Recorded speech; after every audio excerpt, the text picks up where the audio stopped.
اعوذ باللہ من الشیطان الرجیم بسم اللہ الرحمن الرحیم الحمد للہ رب العالمین والعاقبۃ للمتقین والصلاة والسلام علی محمد وعلى آلہ واصحابہ اجمعین اما بعد قال اللہ عز وجل فی کتاب الحکیم اعوذ باللہ السمیع العلیم من الشیطان الرجیم بسم اللہ الرحمن الرحیم۔ آج کا سبق ہے سورۃ الحاقہ۔ اللہ تبارک و تعالی ارشاد فرماتا ہے فَأَمَّا مَنْ عُوتِيَ كِتَابَهُ بِيَمِينِهِ فَيَقُولُ هَاؤُمُ اقْرَءُوا كِتَابِيَهْ۔ کیا بیٹا؟ پھر جس سے اس کا اعمال نامہ اس کے دائیں ہاتھ میں دیا گیا وہ کہے گا لو میرا اعمال نامہ پڑھو۔ اس آیت کو دوبارہ دہراؤ۔ فَأَمَّا مَنْ أُوتِيَ كِتَابَهُ بِيَمِينِهِ فَأَمَّا مَنْ أُوتِيَ كِتَابَهُ بِيَمِينِهِ فَيَقُولُ هَاؤُمُ اقْرَءُوا كِتَابِيَهْ۔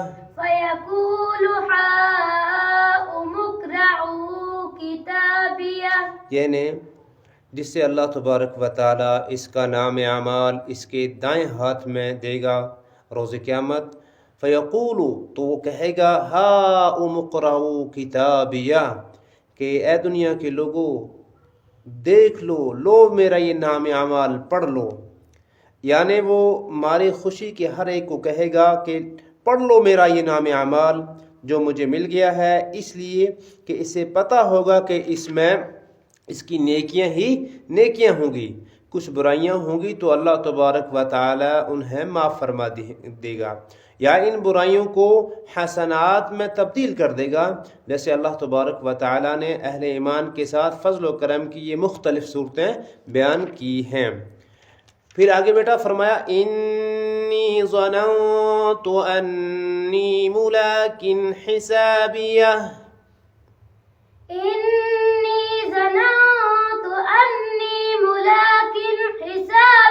اس کا ترجمہ ہے مجھے تو کامل یقین تھا کہ مجھے اپنا حساب ملنا ہے۔ یعنی یہ جس انسان کو اللہ تبارک و تعالی قیامت کے روز نام اعمال اس کے دائیں ہاتھ میں دے گا تو وہ یہ گمان کرے گا انی ظننتو کہ مجھے یقین تھا انی ملاق حسابیہ کہ مجھے اپنے حساب سے ملاقات ہوگی، مجھے ضرور بضرور اپنا حساب ملے گا۔ یعنی آخرت کے حساب و کتاب پر میرا مکمل کیا تھا؟ یقین تھا، ایمان تھا۔ پھر ہے بیٹا آگے فَهُوَ فِي عِيشَةٍ رَاضِيَةٍ۔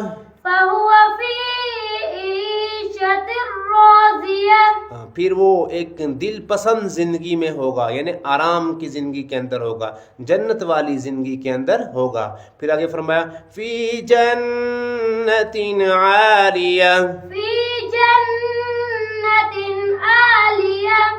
بلند و بالا جنت میں ہے، کشادہ جنت کے اندر، عالی جنت کے اندر۔ پھر فرمایا جنت میں مختلف درجات ہوں گی۔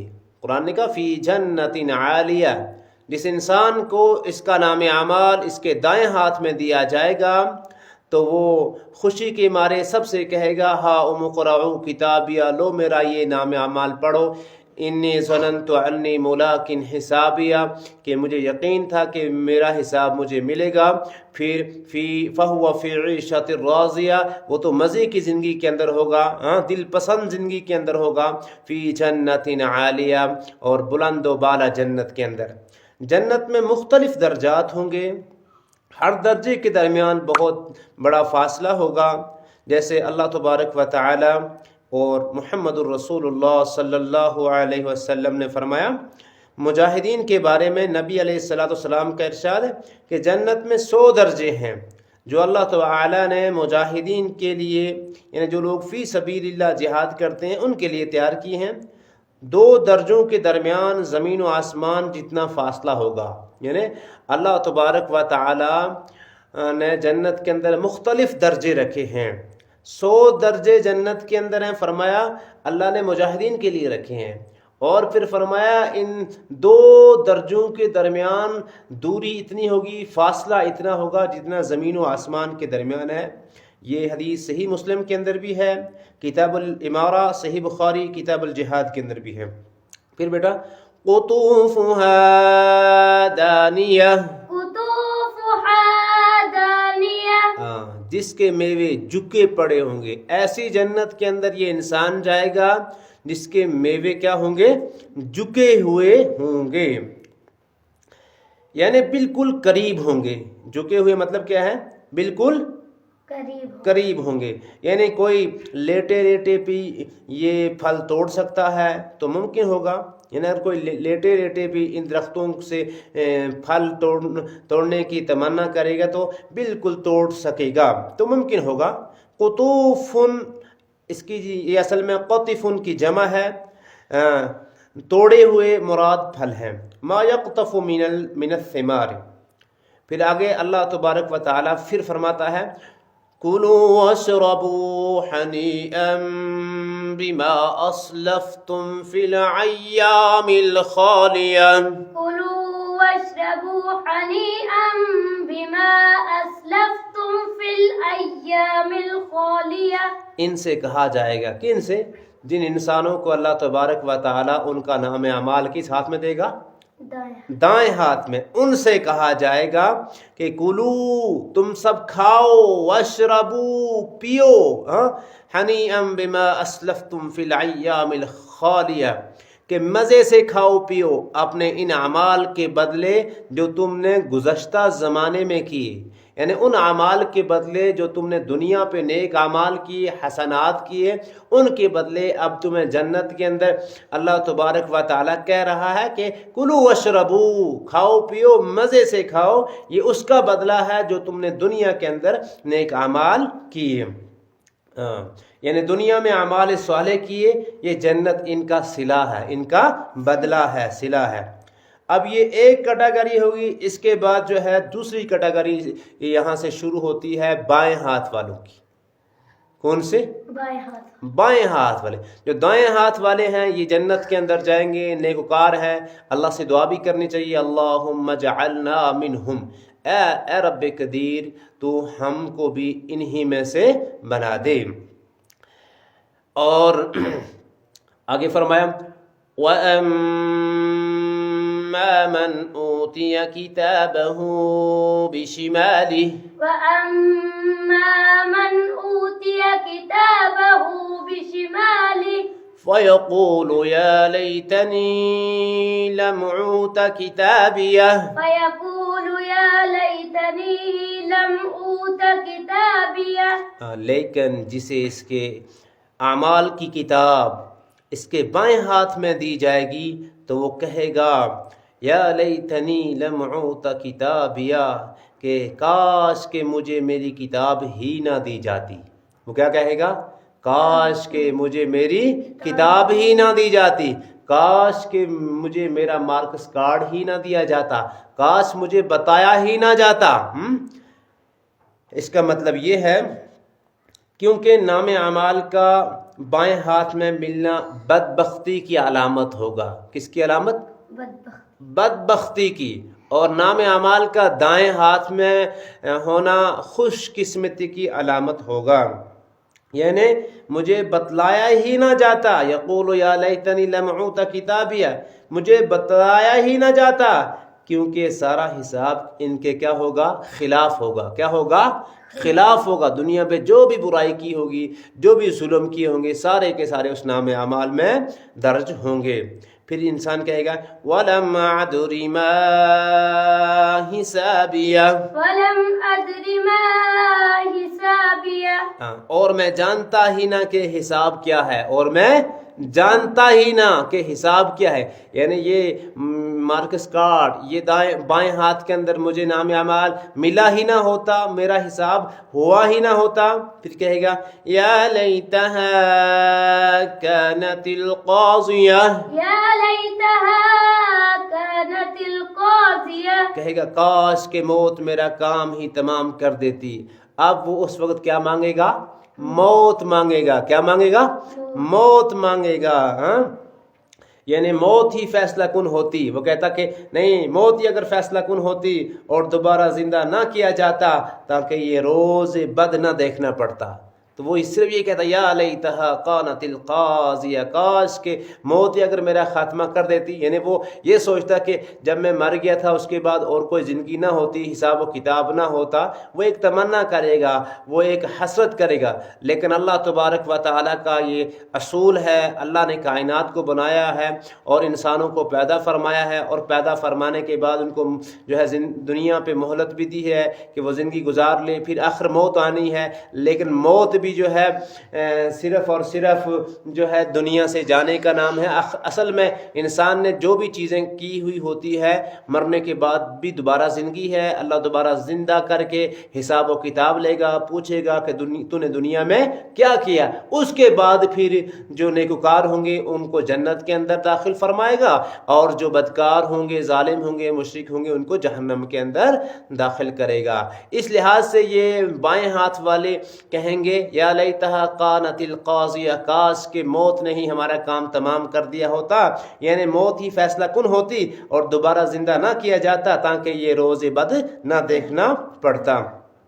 پھر وہ کہے گا ما اغنا انی مالیہ، ما اغنا انی مالیہ، کہے گا میرے مال نے بھی مجھے کچھ نفع نہ دیا، کہ میرے مال نے بھی مجھے کچھ نفع نہ. دنیا کے اندر بڑے امیر و کبیر ہوا کرتے تھے، لیکن اللہ سے وفاداریاں نہیں تھی، رسول اکرم صلی اللہ علیہ وسلم سے وفاداریاں نہیں تھی. وفاداریاں تو اپنے مال کے ساتھ تھی، لیکن آج قیامت کے روز مال بھی کچھ کام نہ آیا. یعنی جس طرح مال میرے کام نہ آیا، جہو مرتبہ اور سلطنت و حکومت بھی میرے کام نہ آئی، اور آج میں اکیلا ہی یہاں سزا بھگتنے پر کیا ہوں؟ مجبور ہوں. پھر کہے گا ہلک انی سلطانیہ، ہلک انی سلطانیہ، ہلک انی سلطانیہ، ہلک انی سلطانیہ. کہے گا میرا غلبہ بھی مجھ سے جاتا رہا، یعنی میری حکومت بھی مجھ سے جاتی رہی. یعنی دنیا کے اندر اگر میرے پاس پاور تھا، میرے پاس حکومت تھی، میرے پاس جاہ و حشمت تھی، میرے پاس وقار تھا، لیکن آج قیامت کے روز نہ میری حکومت میرے کام آئی، نہ میری جو ہے بادشاہت میرے کام آئی، نہ میرا مال میرے کام آیا. ہاں پھر اللہ تبارک و تعالی فرشتوں کو حکم دے گا کیا؟ خذوہ فغلوہ، خذوہ فغلوہ. حکم ہوگا کہ اسے پکڑ لو اور پھر اسے توق پہنا دو. کیا پہنا دو؟ توق پہنا دو. یعنی اللہ تبارک و تعالیٰ ان ملائکوں کو حکم دے گا جو اللہ تبارک و تعالیٰ نے جن کی ذمہ داری رکھی ہے. یعنی ملائکہ جہنم کو حکم دے گا، ملائکہ جہنم، یعنی وہ ملائک، وہ فرشتے جن کی ڈیوٹی جہنم پہ ہوگی، اور وہ اس کو پکڑیں گے. خذوہ، اللہ حکم دے گا خذوہ، پکڑ لو، خذوہ فغلوہ، اور پھر ان کو توق پہنا دو، زنجیر پہنا دو، جکڑ لو ان کو. ثم الجحیم صلوہ، ثم الجحیم صلوہ، پھر اسے دوزخ میں ڈال دو. پھر کیا حکم ہوگا؟ کہاں پہ ڈال دو؟ دوزخ میں ڈال دو. پھر اللہ کہے گا، پھر اور بھی پھر جو ہے اللہ تبارک و تعالیٰ نے آگے بیان فرمایا ثم فی سلسلۃ ذرعها 70 ذراعا فاسلکوہ، ثم فی سلسلۃ ذرعها ذرعها 70 ذراعا فاسلکوہ. پھر حکم ہوگا پھر اسے ایسی زنجیر میں جس کی پیمائش 70 ہاتھ کی ہے جکڑ دو. جس کی پیمائش کتنے ہاتھ کی ہے؟ 70 ہاتھ لمبی. 70 ہاتھ سمجھتے ہو نا؟ لمبی اس میں اس کو کیا کر لو جکڑ لو. یہ ذراع مطلب ہاتھ، کس کا ہاتھ ہوگا، کس کا ذراع ہوگا اور کتنا لمبا ہوگا، کیا ہوگا، اس کی وضاحت ممکن نہیں. تاہم اس سے اتنا معلوم ہوا کہ زنجیر کی لمبائی 70 ذراع ہوگا. کتنا ہوگی؟ 70 ذراع، 70 ہاتھ لمبی ہوگی. اللہ فرمائے گا ثم فی سلسلۃ ذرعها 70 ذراعا فاسلکوہ. پھر اس انسان کو، کس انسان کو؟ جس کو نام اعمال بائیں ہاتھ میں دیا گیا ہے، اس کو ایسی زنجیر میں جکڑ لو جس کی پیمائش 70 ہاتھ کی ہے، جکڑ دو. اب اللہ تبارک و تعالی فرماتے ہیں کہ اس کو یہ بائیں ہاتھ میں نام اعمال کیوں ملا، یہ اس کی دنیا کے اندر کام کیا تھے. فرمایا انہو کان لا یؤمن باللہ العظیم، انہو کان لا یؤمن باللہ العظیم. انہو بے شک وہ، ہوگی یہ ضمیر ہے، ضمیر مطلب یہ اس کی طرف اشارہ ہے جس کی اوپر ساری صفتیں بیان کی گئی ہیں، جس کو نام اعمال بائیں ہاتھ میں دیا جائے گا. انہو کان لا یؤمن باللہ العظیم، انہو کان لا یؤمن باللہ العظیم. بے شک یہ اللہ عظمت والے پر ایمان نہ رکھتا تھا، یعنی یہ رب قدیر پر ایمان رکھتا نہیں تھا. اس انسان کا، ایسے لوگوں کا ایمان رب ذوالجلال پہ نہیں تھا، اسی لیے ان کو یہ کیا ملی ہے؟ سزا ملی ہے. یعنی جتنی بھی مذکورہ سزا کی علت یا مجرم کے جرم کا بیان ہے اسی لحاظ سے ہے کیونکہ یہ اللہ تبارک و تعالیٰ پہ ایمان نہیں رکھتا تھا. وَلَا يَحُضُّ عَلَى طَعَامِ الْمِسْكِينِ، وَلَا يَحُضُّ عَلَى طَعَامِ الْمِسْكِينِ. اور اس کے اندر کیا خرابی تھی؟ اور مسکین کے کھلانے پر رغبت نہ دلاتا تھا، یعنی نہ مسکین کو خود کھانا کھلاتا تھا اور نہ لوگوں کو کہتا تھا کہ مسکین کو کیا کھلاؤ؟ کھانا کھلاؤ. یعنی عبادات و اطاعت کے ذریعے سے اللہ کا حق ادا کرتا تھا اور نہ وہ حقوق ادا کرتا تھا جو بندوں پر حق ہیں، وہ بھی حق ادا نہیں کرتا تھا.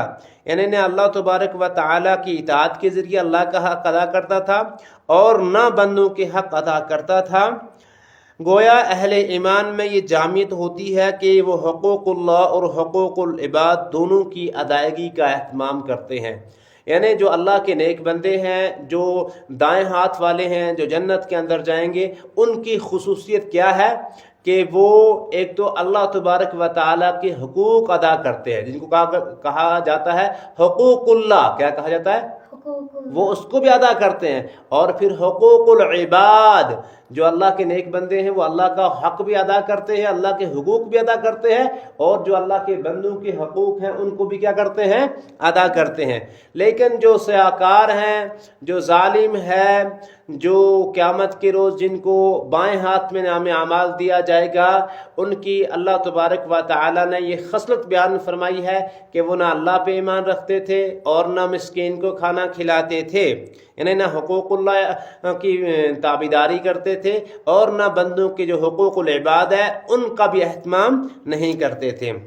پھر اللہ نے فرمایا فَلَيْسَ لَهُ الْيَوْمَ هَاهُنَا حَمِيمٌ، فَلَيْسَ لَهُ الْيَوْمَ هَاهُنَا حَمِيمٌ، بس آج اس کا نہ کوئی دوست ہے. کہا یہاں اب اس کا کوئی دوست نہیں ہے، یعنی اب کوئی دنیا کے اندر اس کی بڑی یاریاں تھی، بڑا دوستانہ تھا، بڑا اثر و رسوخ تھا، بڑا نام تھا، جاؤ حشمت تھی، شہرت تھی، لیکن آج یہ قیامت کے روز بالکل اکیلا ہو چکا ہے. فلیس، لیس مطلب نہیں ہے، فلیس پس کوئی بھی نہیں ہے آج اس کا یہاں پہ کیا دوست، بالکل یہ تنہا ہو چکا ہے، کیونکہ اس نے کائنات کے رب کی نافرمانی کی دنیا پہ، تو آج کائنات کے رب قدیر نے اس کو بالکل اکیلا ہی چھوڑ دیا ہے اپنے گناہوں کی وجہ سے.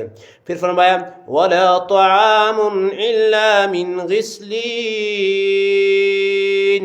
وَلَا طَعَامٌ إِلَّا مِنْ غِسْلِينٍ، اور نہ سوائے پیپ کے اس کی کوئی غذا ہے. یعنی یہ کھانے کو کچھ مانگے گا تو اس کو پیپ اور رات دی جائے گی. یہ پیپ رات کیا ہے؟ بعض کہتے ہیں کہ یہ جہنم میں کوئی درخت ہے، غسلین جہنم میں کوئی کیا ہے؟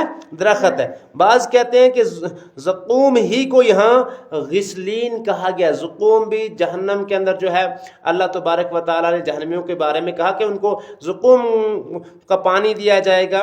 پھر یہاں پہ غسلین جو ہے کہا گیا پیپ. اور بعض کہتے ہیں کہ یہ جہنمیوں کی پیپ یا ان کے جسموں سے نکلنے والا خون اور بدبودار کیا ہوگا؟ پانی ہوگا. یعنی ان کے جسم میں جو پھوڑے پڑے ہوں گے، جو ان کے جسم کے اندر بدبو ہوگی، جو ان کے جسم کے اندر سے پیپ رات نکلے گی، وہی ان کو پینے کے لیے پانی دیا جائے گا. اللہم لا تجعلنا منہم، اے اللہ ہمیں بچا لینا علم سے. فرمایا لا یأکلہ الا الخاطعون، لا يأكله إلا الخاطعون، جسے گناہ گاروں کے سوا کوئی نہیں کھائے گا. یعنی ان کو ایسا کھانا دیا جائے گا کہ گناہ گاروں کے سوا اور کوئی وہ کھانا نہیں کھائے گا. خاطعون سے مراد اہل جہنم ہے. خاطعون ایسے گناہ گار ہیں جو کہاں جائیں گے؟ جہنم کے اندر جائیں گے. کس وجہ سے؟ جو کفر و شرک کی وجہ سے جہنم میں داخل ہوں گے. کس کی وجہ سے؟ کفر کی وجہ سے اور شرک کی وجہ سے. کیونکہ اللہ تبارک و تعالی شرک کو کبھی معاف کرے گا نہیں. جو مشرک ہے فرمایا ان اللہ لا یغفر ان یشرک به ویغفر ما دون ذلک، بے شک اللہ شرک کو کبھی معاف نہیں کرے گا. شرک کے سوا جس گناہ کو بھی چاہے اللہ کیا کر دے گا؟ معاف کر دے گا. تو اس لیے فرمایا انہ من یشرک باللہ فقد حرمہ اللہ الجنہ، بے شک جو مشرک ہے اللہ نے مشرک پہ جنت کو حرام کر کے دیا ہے. فرمائے خاطعون سے مراد اہل جہنم ہے جو کفر اور شرک کی وجہ سے جہنم میں داخل ہوں گے، اس لیے کہ یہ ایسے گناہ ہیں جو خلود فی النار کا سبب ہے. یعنی جہنم میں داخلے کا سبب ہے. جہنم میں داخلے کا سبب کون سے گناہ ہے؟ کفر ہے، شرک ہے، اللہ کی نافرمانی ہے، رسول اکرم صلی اللہ علیہ وسلم کی کیا ہے؟ نافرمانی ہے. تو اس سبق کو اچھی طریقے سے یاد کر کے آنا.